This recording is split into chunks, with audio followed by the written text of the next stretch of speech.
राजनीति का नशा जिनको करना है छोड़ दे, बाकी समाज समझे। कैंसर की तरह दलित समाज में फैल गया है। इसकी कीमोथेरेपी भी नहीं है। न्यूयॉर्कर जैसे प्रतिष्ठित दुनिया का मतलब जिसमें छपना बड़े बड़े लोगों का सपना होता है, वहाँ आपकी तारीफ की गई है। भारत में कुछ चल बल नहीं रहा है। आज पूरी दुनिया में, फ्रांस में, इटली में, जर्मनी में, चाइना में इंग्लिश पढ़ने पढ़ाने की होड़ मची हुई है। पर मेरे इतने प्रयास के बाद दलित लोगों में वो होड़ नहीं मची है। इंटरव्यू लेने आए थे? इंटरव्यू ऑनलाइन हुआ। ऑनलाइन हुआ? 3 महीने तक इंटरव्यू हुआ। 3 महीने तक? हाँ, हम चाहते हैं कि दलित गॉडेस इंग्लिश की भारत में जगह जगह इसकी स्थापना हो। अंग्रेजी के पक्ष में दलितों ने भारत के किसी भी कोने में कोई आंदोलन चलाया है क्या? नहीं, ऐसा तो दिखा नहीं। शिक्षा पे ही कोई आंदोलन नहीं रहा।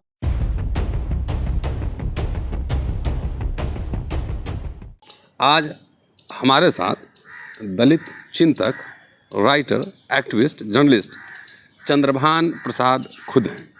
पहले पायनियर में, राष्ट्रीय सहारा में वीकली लिखते थे और चर्चा का विषय बने रहते थे।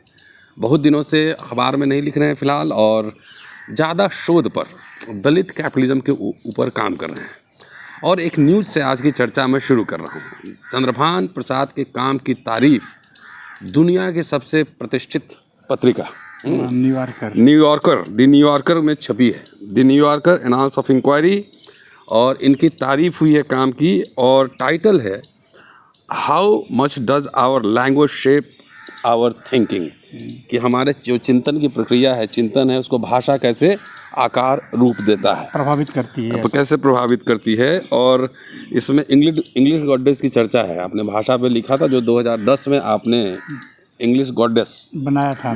टेम्पल बनाने की कोशिश कर रहे थे लखीमपुर खीरी डिस्ट्रिक्ट में। उस समय भी एनडीटीवी वगैरह पे चला था वो। बिल्कुल। लेकिन अब तो इतने 14 साल बाद आपके काम की तारीफ न्यूयॉर्कर जैसे प्रतिष्ठित दुनिया का मतलब जिसमें छपना बड़े बड़े लोगों का सपना होता है, वहाँ आपकी तारीफ की गई है। भारत में कुछ चल बल नहीं रहा है। चलिए, बहरहाल हम सबकी ओर से चंद्रभान जी को बधाई। चंद्रभान जी को बधाई। Thank you. और बताइए सब क्या है, जरा सा हमारे दोस्तों को भी बताइए। जी देखिए, न्यूयॉर्कर जैसी मैगजीन जो है दुनिया की बहुत भारी प्रतिष्ठा प्राप्त है, और इसमें एक लाइन छपने के लिए लोगों को बड़ी कोशिश करनी पड़ती है। मेरे इंटरव्यू को ही छाप दिया इन्होंने। लंबा है तो लंबा है। हाँ, तो एक बहुत गुड फीलिंग हो रही है। अच्छा, फील गुड हो रहा है। हाँ, कि इंडिया में कोई नहीं सुन रहा है हमारी बात को, तो बाहर तो कोई सुन रहा है। हाँ, और 5 लोग भी सुने, लेकिन सुने। हाँ, और उसमें जो है इंग्लिश के जो बहुत बड़े बड़े फिलोसफर्स, थिंकर्स हैं जी, उनको मेरे अराउंड जो इन्होंने खड़ा किया है। पर इंडिया में बाबा साहब की बात जब उनके फॉलोअर्स ने नहीं मानी, बाबा साहब ने कहा इंग्लिश वह शेरनी का दूध है जो पिएगा उसको वो दहाड़ेगा। वो तो इंग्लिश एजुकेशन की ही बात करते थे। इंग्लिश एजुकेशन की ही बात करते थे, और अपने हर जगह उन्होंने जो है जो अपने मैनिफेस्टो में लिखा है इंग्लिश एजुकेशन, जो गवर्नर जनरल से बात किया उन्होंने उसमें भी कहा इंग्लिश एजुकेशन, मॉडर्न एजुकेशन। पर जब बाबा साहब को उनके फॉलोअर नहीं मानते, आप बताइए डॉक्टर साहब, कोई अंग्रेजी के पक्ष में दलितों ने भारत के किसी भी कोने में कोई आंदोलन चलाया है क्या? नहीं, ऐसा तो दिखा नहीं। शिक्षा पे ही कोई आंदोलन नहीं रहा। आप चलाए थे एक 90 के दशक में। यस दलित शिक्षा अभियान। हाँ, तो दलितों में इतने आंदोलन, मैं नहीं समझता कि दुनिया में मैं ब्लैक लोगों का मूवमेंट, ब्लैक लोगों के मूवमेंट्स को वॉच करता हूँ। जितने ज़्यादा दलित समाज में मिशन के लोग हैं, सोशल एक्टिविस्ट हैं, इतनी करेंट्स हैं हमारे आंदोलन में, लेकिन इंग्लिश एजुकेशन और इंग्लिश पर कोई करंट क्यों नहीं है? तो जो बाबा साहब को लोगों ने नकार दिया, तो मुझे नकार दिया, तो इसमें मुझे कोई आश्चर्य नहीं है। क्योंकि आपको नकार दिया है, अब इसलिए चर्चा नहीं होती है, गाली पड़ती है। कहाँ चर्चा होती है? गाली पड़ती है। इसके एवज में जब हम टेम्पल बना रहे थे उसको रोक दिया गया। और हम चाहते हैं कि दलित गॉडेस इंग्लिश की भारत के जगह जगह भारत में जगह जगह इसकी स्थापना हो। और इंग्लिश एक लैंग्वेज नहीं, जैसा कि बहुत सारे लोग सोचते हैं प्रोफेसर साहब, इंग्लिश एक आइडियोलॉजी है, एक सिविलाइजेशन है, गवर्निंग क्लास का लैंग्वेज है, गवर्निंग क्लास का लैंग्वेज है, जिसकी बात बाबा साहब 1944 के मद्रास स्पीच में कर रहे हैं, to create a governing people, governing community. तो अब हजारों साल से अगर दलित समाज की समस्या इतने बड़े पैमाने पर नहीं सुलझी, स्लेवरी आई 400 साल पहले अमेरिका में, और अभी कुछ साल पहले खत्म हो गया, ब्लैक जो है प्रेसिडेंट 2 बार हो गए, तो कहीं न कहीं हमारे समाज में कुछ थोड़ी बहुत प्रॉब्लम्स हैं। और दूसरी ये बात यह है कि बाबा साहब के बाद बहुत सारे आंदोलन जो हुए आरपीआई के बाद, उसमें कहीं न कहीं दलितों को उनके अधिकारों को डिबेट से हटा दिया गया। तो क्या लाया गया? राजपाट वाला, मतलब सरकार बनाना है। हाँ, हुक्मरान बनना है, सरकार बनाना तो छोटी बात हुई। लेकिन गवर्निंग क्लास बनने के लिए तो गवर्निंग क्लास का लैंग्वेज आना चाहिए। इसमें क्या सिर्फ दलित समाज की कमजोरी है, या स्टेट की जो पॉलिसीज रही, या जैसे समाजवादियों का था कि बिहार में हुआ था कि भाई बिना इंग्लिश के 10वीं पास, हिंदी के पक्ष में पूरा आंदोलन चला था। इंग्लिश हटाओ आंदोलन था लोहिया जी का, इंग्लिश हटाओ। तो दलित समाज में मैं समझता हूँ कि बाबा साहब इतने बड़े फिलासफर्स थे, उनके फॉलोअर्स उनसे कहीं नहीं मैच करते हैं, और उनके फॉलोअर्स में कोई यूनिवर्सिटी एजुकेटेड लोग नहीं हैं, कोई नहीं है। यूनिवर्सिटी एजुकेटेड लोग तो यूनिवर्सिटी में भी सो रहे हैं, वो कहाँ कुछ हलचल हो रहा है। अरे तो बाबा साहब का विचार तो नहीं उसमें। अच्छा, नौकरी है, नौकरी है। अच्छा, एमपी एमएलए नौकरी कर रहा है, प्रोफेसर डॉक्टर इंजीनियर नौकरी कर रहा है, लेकिन डॉक्टर इंजीनियर नौकरी करे उसका काम है, पर प्रोफेसर का काम तो थिंकिंग भी करना है, राइटिंग भी करना है, बुक्स लिखने हैं, लेक्चर देने हैं, तो वो हमारे फैशन में नहीं है।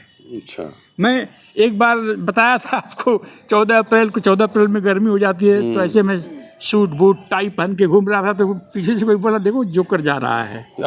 हाँ और बहुत भारी अम्बेडकरवादी हैं, जय जय जय जय जय भीम, जय जय जय जय भीम। और जो है देखिए तो सैंडल पहने हैं और पता नहीं कैसे लगते हैं। कहीं बाबा साहब होते तो 4 थप्पड़ मार के निकाल देते अपने मार्च से, भागो यहाँ से, चले आए, घुस आए यहाँ पर, जय जय जय जय भीम। तो दलित समाज में वो फैशन में नहीं आ पाया, तो इसलिए दलित समाज में पॉलिटिक्स के अलावा कोई भी चीज़ फैशन में नहीं आया। अब डॉक्टर साहब इतने लोगों से मिल रहे हैं, देश भर घूम रहे हैं, लेक्चर दे रहे हैं, लोगों को इंटरव्यू कर रहे हैं, कभी किसी दलित सेमिनार में नहीं है। आपने सुना है कि नोबेल प्राइज जीतने की कोशिश करनी चाहिए हमें ना, वो पीएम सीएम बनने के बाद हो जाएगा कंप्लीट सब। हाँ, वो नोबेल भी मिल जाएगा।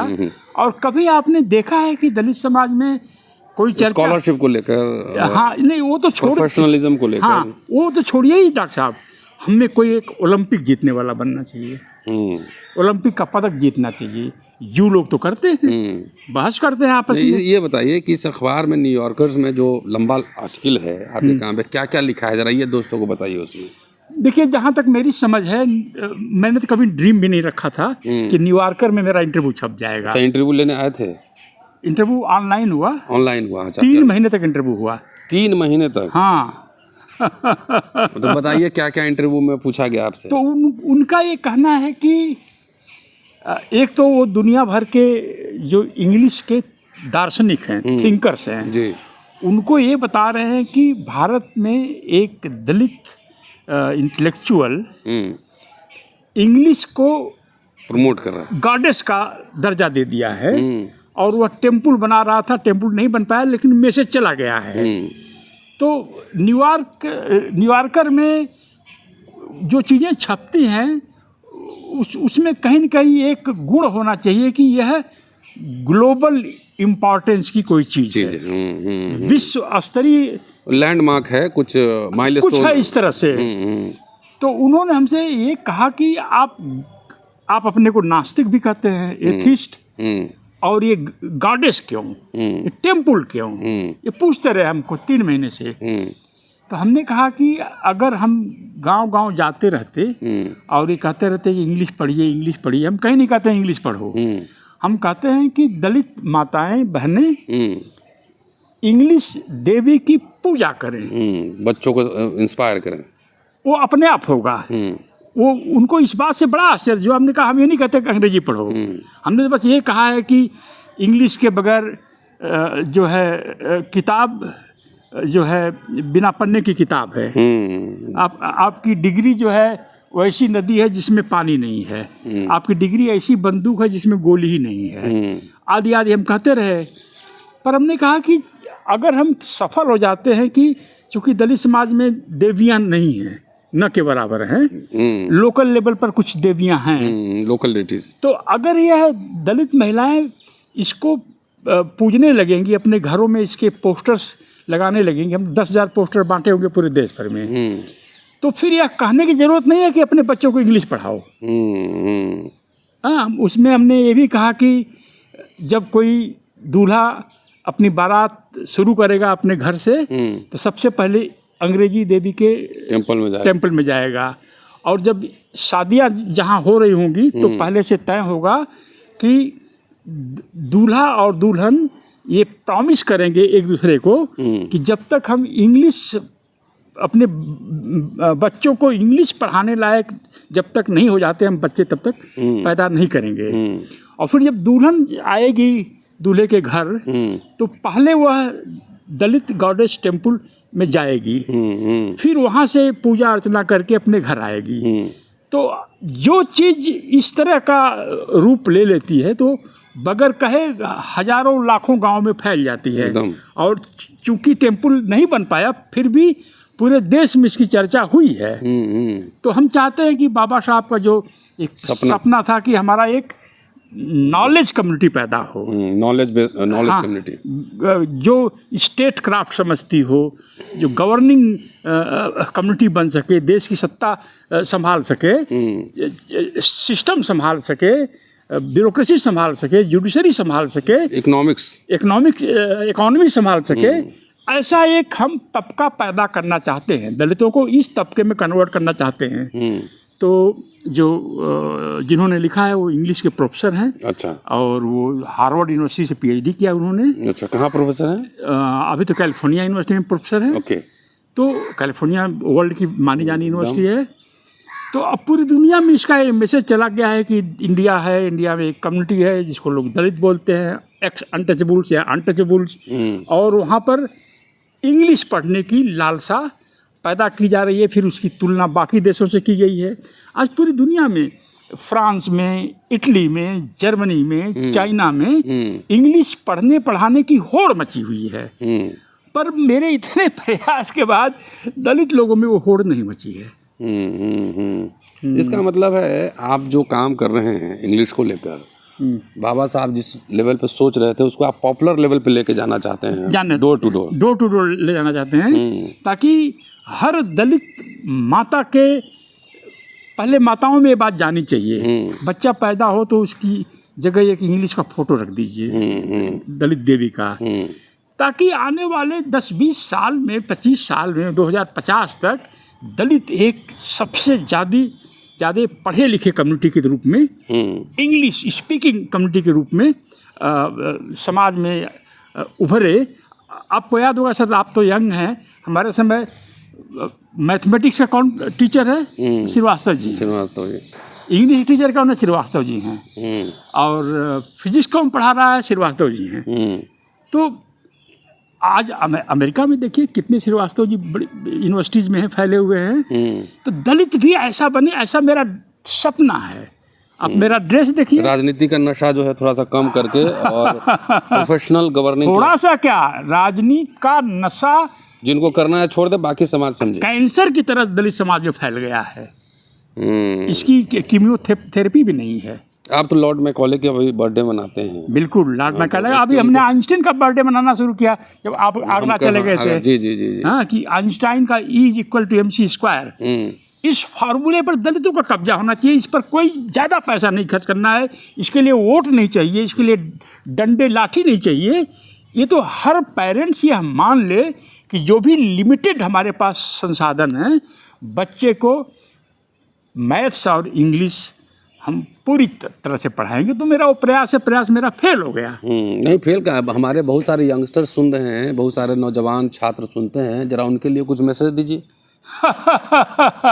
अगर कोई दलित मेरी बेटी को इंग्लिश में 100 में से 99 मिला, चंद्रभान जी की बेटी अब कनाडा में पढ़ रही है, 99 आउट ऑफ 100।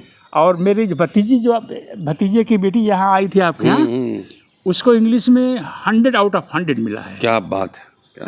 और मैंने कहा कि जो भी मेरे परिवार में जिसका भी इंग्लिश में हाई स्कूल में 90 से नीचे आएगा, उसका मोबाइल में निकाल दूंगा अपने नंबर से। ठीक। तो अगर दलित समाज नहीं सुन रहा तो कम से कम मेरा परिवार तो सुने। हाँ। इसीलिए मेरे परिवार में आज 8 PhD हैं। तो ये दलित समाज का दुर्भाग्य है कि पता नहीं कौन सा कीड़ा ऐसा आ गया है कि जब वकील है वो भी राजनीति करना चाहता है, प्रोफेसर वो भी राजनीति, रिटायर होकर सब राजनीति करना चाहता है। और जो लेखक बनता है तो बाबा साहब की जीवनी लिखता है, बाबा साहब की इकोनॉमिक्स क्या है ये नहीं लिखता है। तो ये दलित समाज कहीं फंस गया है। चलो इंडिया में मेरी बात कोई नहीं सुनता है जी, ऐसे ही समाज में पैदा हुआ हूँ मैं, कोई ना कोई तो वजह होगी। दुनिया में तो लोग सुन रहे हैं मेरी बात को। चलिए, बहुत शानदार बातचीत। और भाषा जो है ना, भाषा का महत्व, काशी प्रसाद जायसवाल ने एक लेख लिखा था जिन पे मेरी PhD है, 1910 में सरस्वती में प्रकाशित हुई थी। और भाषा में सत्ता का खेल होता है। रूलिंग क्लास हर समय अपने हिसाब से भाषा तय करता है। किसी ज़माने में संस्कृत था, रूलिंग एलीट की भाषा थी। पर्शियन, अरेबिक रूलिंग एलीट की भाषा थी। अब अंग्रेज़ी है रूलिंग एलीट की भाषा। इसलिए जब पूरी दुनिया में तो जब पहले अंग्रेज़ी यहाँ पर आई तो सबसे पहले यहाँ के जो अग्रणी थे समाज के ब्राह्मण, उन्होंने अंग्रेज़ी सीखना शुरू किया। तो अंग्रेज़ी में ही आपकी मुक्ति का द्वार है। अंग्रेज़ी पढ़िए, पढ़ाइए और बात को गंभीरता से समझने की कोशिश कीजिए। चंद्रभान जी थोड़ा निराश हैं, लेकिन मैं निराश नहीं हूँ। इनकी बात सुनी जाएगी, आज नहीं 5 साल बाद। 5 साल बाद जब स्थितियां और आप देख लेंगे कैसी हो जाएगी, नौकरी खत्म हो जाएंगे, सब कुछ हो जाएगा। कैसा दलित समाज है, मेरी बात ही नहीं सुनता है। नहीं, जो अंग्रेजी पढ़ता भी है तो सिर्फ सरकारी नौकरी में जाने के लिए पढ़ता है। As a professional historian, political scientist, English का पूरा प्रोफेसर बनिए, इकोनॉमिस्ट बनिए, शेयर मार्केट को समझिए, कॉमर्स पढ़िए, शेयर मार्केट को समझिए, बॉलीवुड को समझिए, कल्चर को समझिए। ग्लोबल वर्ल्ड है। अगर इंडिया में कोई तंग करेगा तब ऑस्ट्रेलिया में भी काम अभी एक दोहरे साहब हैं, बहुत बड़े ऑफिसर होकर रिटायर हुए, उनका परिवार ही ऑफिसर है जी, बहुत दानी हैं। तो बोले थे मेरा नमस्कार डॉक्टर रतनलाल साहब को बोलिएगा। चलिए। वो उनकी बात मैं आपके यहाँ पहुँचा दे रहा हूँ। जी जी, शुक्रिया। देखते रहिए अम्बेडकर नामा। जय भीम। जय भीम।